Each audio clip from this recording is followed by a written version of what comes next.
Hace muchos años emprendí un viaje a pie por los Alpes, a través de una región poco conocida que se adentra en Provenza. Mi expedición comenzó en una zona desolada, a unos 1200 o 1300 metros sobre el nivel del mar. Una región de monótona desnudez, donde lo único que crecía era lavanda silvestre.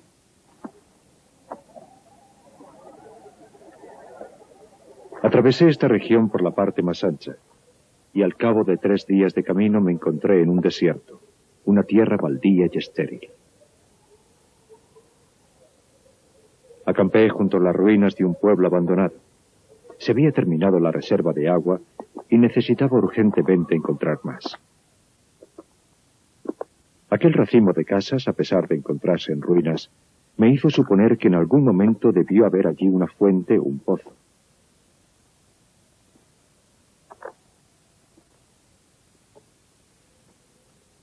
Había una fuente, pero se había secado.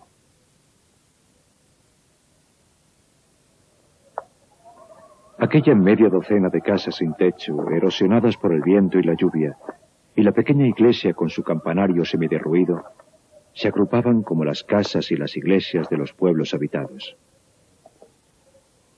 No había vida en ellas. Era un claro día de junio, y en aquellas alturas desprotegidas, el viento resultaba insoportable. Crujía y gemía por entre los esqueletos de las casas como un animal salvaje devorando a su presa. Me vi obligado a levantar el campamento.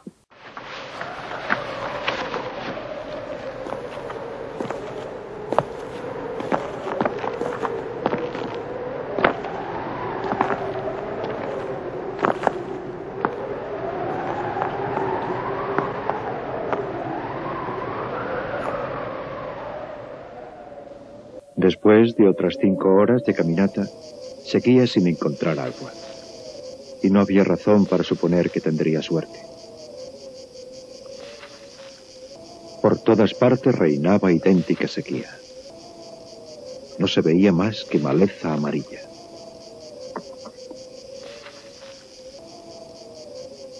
Algo vi a lo lejos que me llamó la atención. Una forma delgada y oscura. Lo tomé por la cepa de un árbol. En la duda, me dirigí hacia él.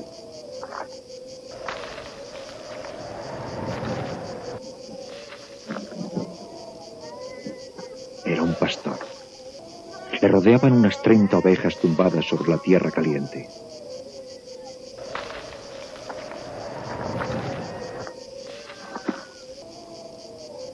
Me ofreció un sorbo de agua de su calabaza.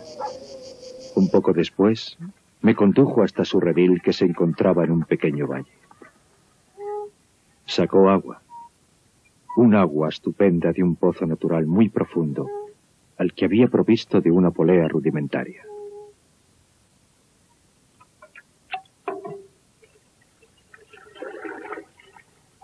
Hablaba poco.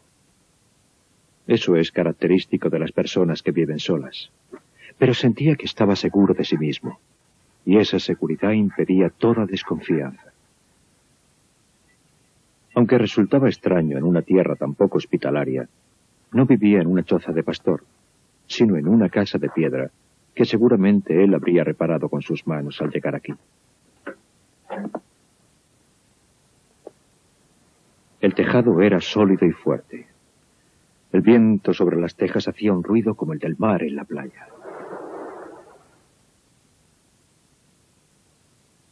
El interior estaba limpio y ordenado. No había platos sucios. El suelo estaba barrido, la escopeta engrasada, y sobre el fuego bullía un caldero de sopa. Observé que el hombre estaba recién afeitado, que a su ropa no le faltaba un solo botón, y que los remiendos estaban hechos tan cuidadosamente que resultaban casi invisibles. Compartió su sopa conmigo.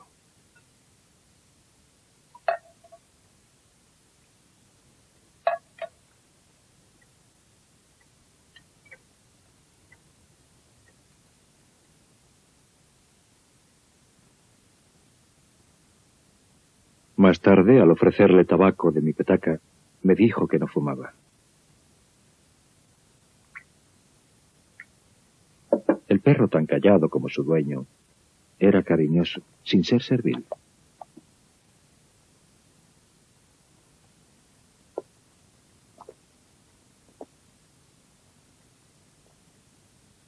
Habíamos convenido que yo pasaría allí la noche, ya que el pueblo más cercano estaba a 2 días de camino. Los escasos pueblos de aquella zona se encontraban lejos unos de otros, y yo sabía bien cómo eran. 4 o 5 aldeas desperdigadas por las escarpadas laderas de la zona, al final de unos escasos caminos practicables, rodeadas de bosquecillos de robles blancos. Sus habitantes se dedicaban a hacer carbón vegetal. La vida aquí es dura. Las familias, hacinadas a la fuerza en un clima duro tanto en invierno como en verano, estaban sumidas en un aislamiento que hacía 1000 veces más amarga la ya difícil lucha por la supervivencia. Su incesante deseo de escapar de esa vida se convierte en una obsesión enloquecedora. Los hombres llevan el carbón a la ciudad en carros y después vuelven a casa. Hasta los seres más fuertes se derrumban bajo esa tensión continua. Las mujeres rumian sin cesar su resentimiento. Todo es motivo de rivalidad, desde las ventas de carbón a la apropiación del mejor banco de la iglesia. Compiten en la virtud y en el pecado, en el que tratan de ser siempre más que las otras, por no hablar de la batalla general de pecados y virtudes. No hay un minuto de descanso. Y el viento, siempre el viento que tampoco conoce el descanso, destrozando los nervios sin piedad. Hay epidemias de suicidios y casos de locura, muchos de los cuales se traducen en asesinatos.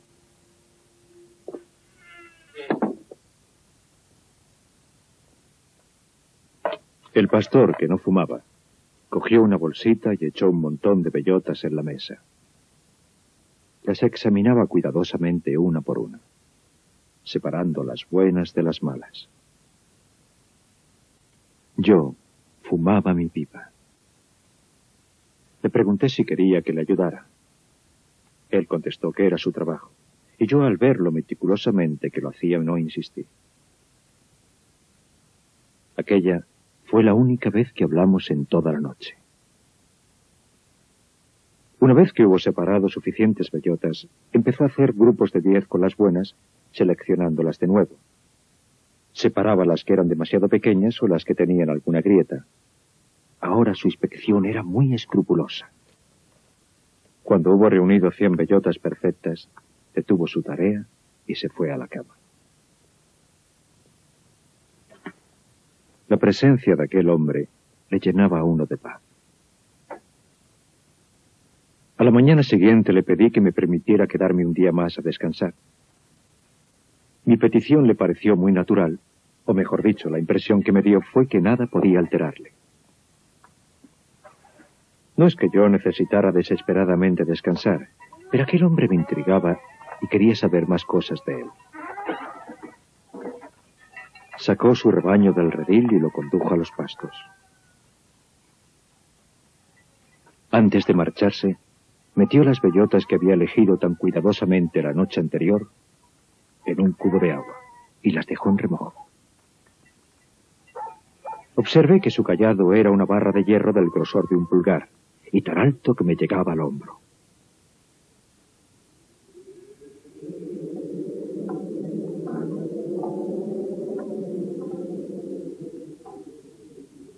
Yo fingí que me iba a dar un paseo tranquilo y le seguí desde lejos, tomando un camino paralelo al suyo. Sus pastos se encontraban en el fondo de un valle situado en la ladera de la montaña. Dejó su pequeño rebaño al cuidado de su perro y subió hasta donde yo estaba. Temía que viniera a reprocharme mi curiosidad, pero no fue así. Vino hacia mí simplemente porque tenía que pasar por allí y me invitó a acompañarle si no tenía nada mejor que hacer. Su destino era la cima del monte un poco más arriba. Cuando llegamos, hundió su barra de hierro en la tierra, echó una bellota en el agujero y después lo cubrió de nuevo con tierra.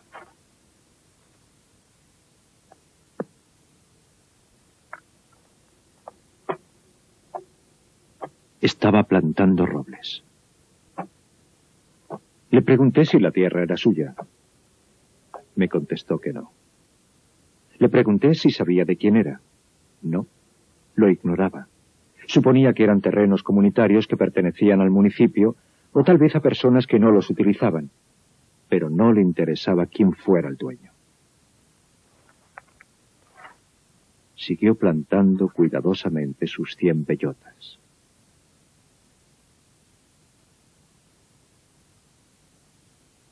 Tras el almuerzo, se dedicó a seleccionar más bellotas. Debí ser muy insistente en mis preguntas, porque me contestó.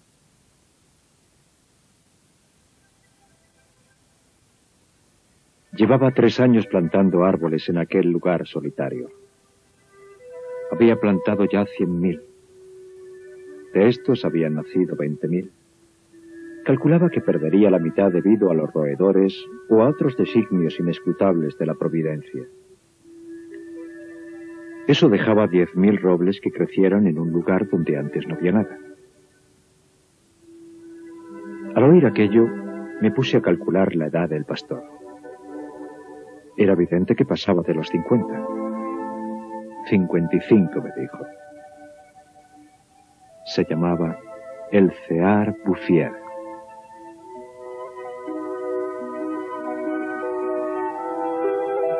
Antes había sido propietario de una granja en la meseta. Esa había sido su vida. Había perdido a su único hijo y después a su mujer. Se había retirado a esta vida solitaria en la que vivía tranquilo y en paz, con su rebaño y su perro. Había llegado a la conclusión de que la zona se estaba muriendo debido a la falta de árboles, y añadió que, no teniendo ocupaciones más urgentes, había resuelto remediarlo. Mi juventud me indujo a imaginar el futuro tal y como yo lo consideraba, en términos de cierta búsqueda de felicidad. Le dije que en 30 años sus 10.000 árboles serían un espectáculo magnífico. Él me contestó con gran sencillez que si Dios le concedía una larga vida, acabaría plantando tantos árboles que esos 10.000 serían como una gota de agua en el mar. Estaba estudiando el crecimiento de las hayas. Tenía un pequeño invernadero junto a su casa, donde cuidaba las plantitas nacidas de los hayucos que había plantado. Las había protegido de sus ovejas y crecían maravillosamente. También estaba pensando en plantar abedules en la parte más baja, donde dijo había vetas de agua cerca de la superficie. Al día siguiente nos separamos. Un año después estalló la guerra del 14 y pasé 5 años en el ejército. Un soldado de infantería tiene pocas oportunidades de acordarse de los árboles.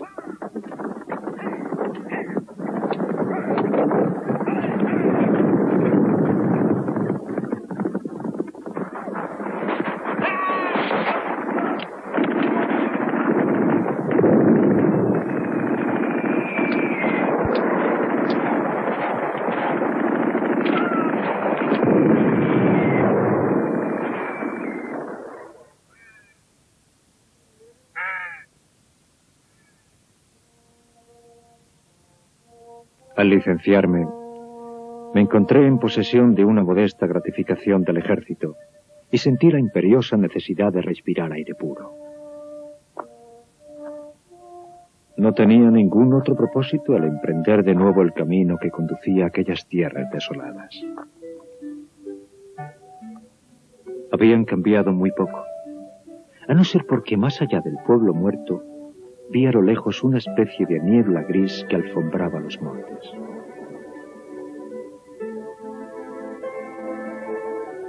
El día anterior me vino a la memoria la imagen del pastor que plantaba árboles. Pensé, 10.000 robles deben ocupar mucho espacio.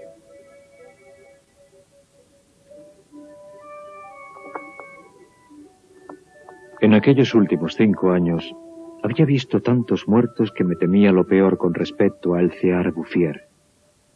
Especialmente porque a los 20 años, uno cree que un hombre de 50 es un viejo con un pie en la tumba.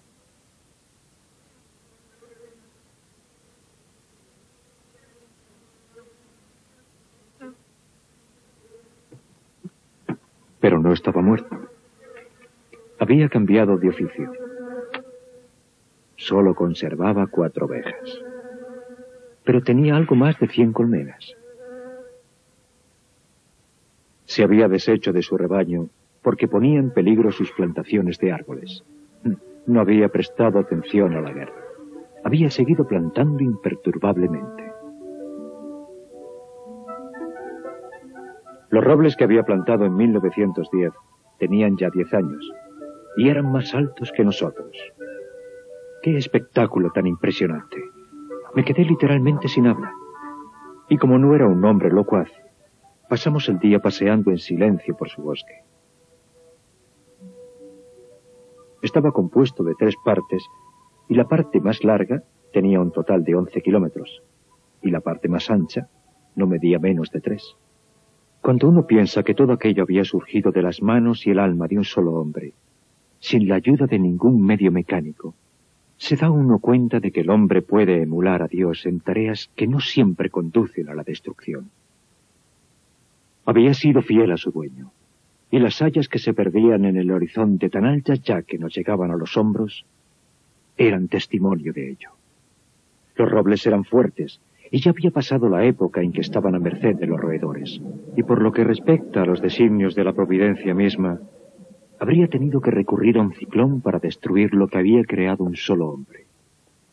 Me mostró unos admirables bosquecillos de abedules de 5 años, que había plantado por lo tanto en 1915, mientras yo combatía en la batalla de Verdún. Había reservado para ellos la parte baja, suponiendo con razón la presencia de agua a poca profundidad. Tenían la ternura de los adolescentes, y se los veía muy seguros de sí mismos. Además, la creación parecía seguir su curso natural, pero aquel hombre no se preocupaba por eso. Se limitaba a ejecutar invariablemente su sencilla tarea. En mi camino de vuelta hacia el pueblo, vi correr el agua en lechos de arroyos que estaban desde hacía mucho tiempo. Ese fue el más espectacular de los efectos del ciclo de la naturaleza que tuve ocasión de observar. Mucho tiempo antes, aquellos lechos habían estado llenos. Algunos de los pueblos miserables que mencioné al principio de mi historia estaban construidos sobre emplazamientos romanos de los que aún se conservaban vestigios. Los arqueólogos, al excavar en las ruinas, habían encontrado anzuelos en lugares donde en el siglo XX la gente compraba cisternas para poder disponer de un poco de agua. El viento transportaba ahora semillas al tiempo que volvía a aparecer el agua. Y crecieron de nuevo los sauces, los juncos, los prados, nacieron jardines y flores, y surgió una razón para vivir. Pero el cambio se produjo de una forma tan gradual que a nadie sorprendió. Los cazadores que se adentraban por estos montes inhóspitos en busca de liebres y de osos, sí que habían observado el deslumbrante surgimiento de árboles jóvenes, pero lo habían atribuido a uno de los innumerables caprichos de la naturaleza. Esta era la razón de que nadie hubiera impedido la labor de aquel hombre. Si alguien hubiera sospechado que se trataba de una acción humana, habría intentado entorpecerla. Pero ¿quién podría suponerlo? ¿Qué habitante de los pueblos, qué autoridad administrativa habría podido imaginar una generosidad tan constante, tan magnífica? A partir de 1920, no pasó un solo año sin que visitara al Cear Bouffier. Jamás desfalleció. Y Dios sabe que con frecuencia debió pensar que el cielo estaba en contra suya. Jamás se me ocurrió enumerar los obstáculos con que se encontró. Pero es fácil imaginar que para tener un éxito como el que tuvo, debió enfrentarse a muchas adversidades. Y para conseguir que su sueño se hiciera realidad, debió haber luchado innumerables veces contra la desesperación. Hemos de recordar que aquel hombre tan excepcional actuaba en completa soledad, tan completa que hacia el fin de sus días se le había olvidado hablar. O tal vez no hubiera ninguna necesidad de hacerlo. En 1933 recibió la visita de un despistado guarda forestal que le prohibió encender fuego al aire libre, ya que eso podría poner en peligro el crecimiento de aquel bosque natural. En su ingenuidad, El guarda recalcó que era la primera vez que veía un bosque crecer solo.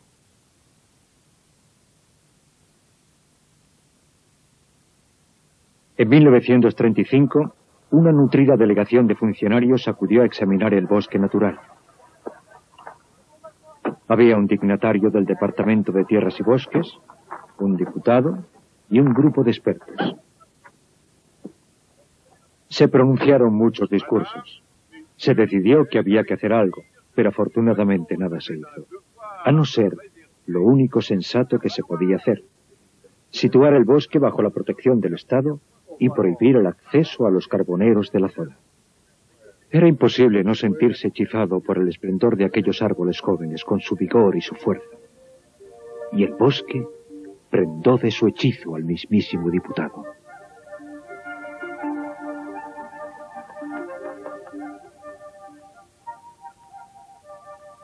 Uno de los guardas de la delegación era amigo mío. Le expliqué el misterio.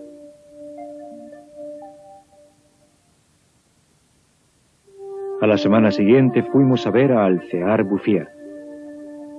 Le encontramos absorto en su trabajo a 20 kilómetros de distancia del lugar donde se había verificado la inspección. Mi amigo el guarda comprendía el valor de las cosas. Le di a Alcear unos huevos que había llevado para él. Compartimos la comida y pasamos varias horas contemplando el paisaje en silencio.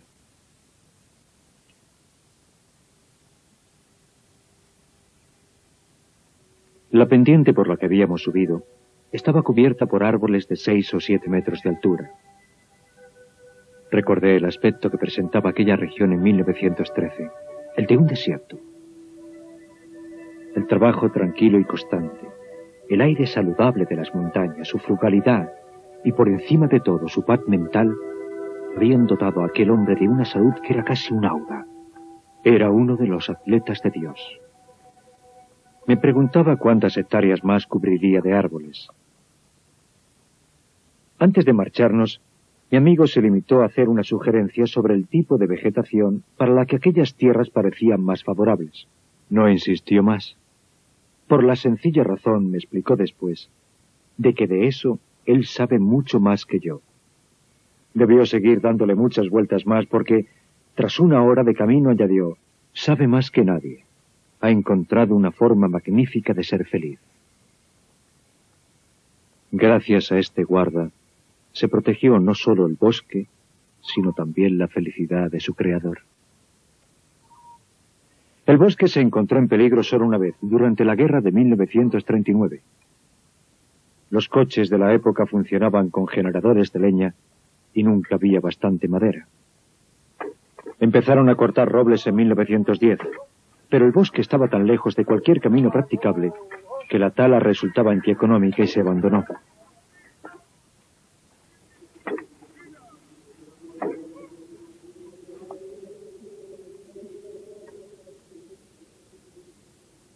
El pastor no se había enterado de nada. Se encontraba a 30 kilómetros de distancia prosiguiendo tranquilamente su tarea, ignorando la guerra del 39 como había ignorado la del 14. La última vez que vi a Alcear Bouffier fue en junio de 1945. Para entonces tenía 87 años. Yo había emprendido el viejo camino hacia el desierto, pero ahora, pese al penoso estado en que se hallaba la región tras la guerra, había un autobús que hacía la ruta entre el valle del río Durance y la montaña. Atribuí a la velocidad de este medio de transporte el hecho de no reconocer el escenario de mis excursiones a pie. Hasta que no vi una señal con el nombre de uno de los pueblos, no me convencí de que estaba en la misma región que yo había conocido en semejante estado de deterioro y desolación. Me bajé del autobús en Bergons. En 1913, este pueblo de 12 casas contaba con 3 habitantes. Huraños con los forasteros vivían odiándose unos a otros y sobrevivían a base de cazar con trampas. Su situación era desesperada. Pero todo había cambiado, hasta el mismo aire. En lugar de los bruscos golpes de viento que me habían recibido en ocasiones anteriores, soplaba una dulce brisa cargada de perfumes. De las montañas venía un murmullo como los arroyos. Era el viento del bosque. Y pude oír algo aún más asombroso, el sonido del agua. Habían construido una fuente que manaba libremente, y algo realmente conmovedor. Junto a ella habían plantado un tilo, símbolo incontestable de la resurrección.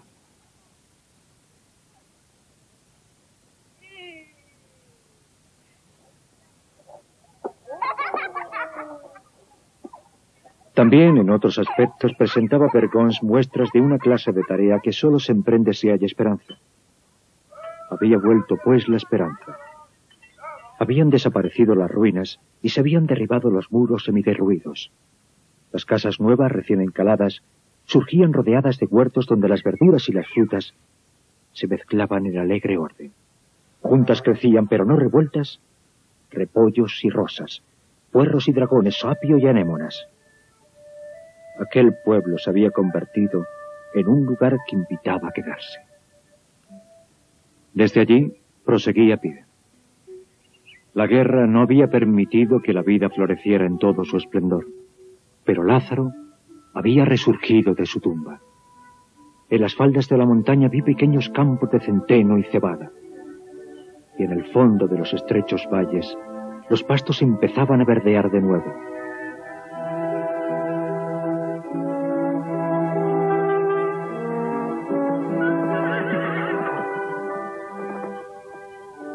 Solo habían hecho falta 8 años para que la comarca rebosara de salud y bienestar.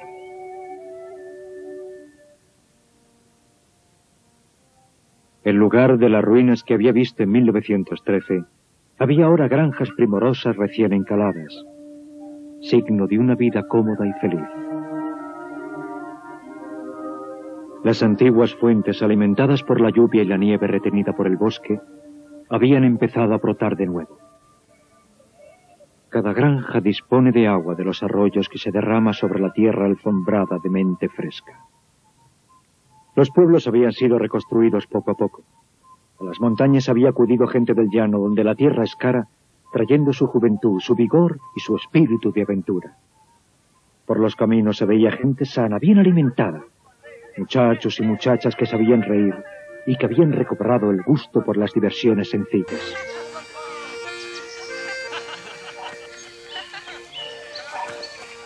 Si contamos los antiguos habitantes, irreconocibles en esa paz nueva, y los recién llegados, son más de 10.000 personas las que deben su felicidad a El Cear Bouffier.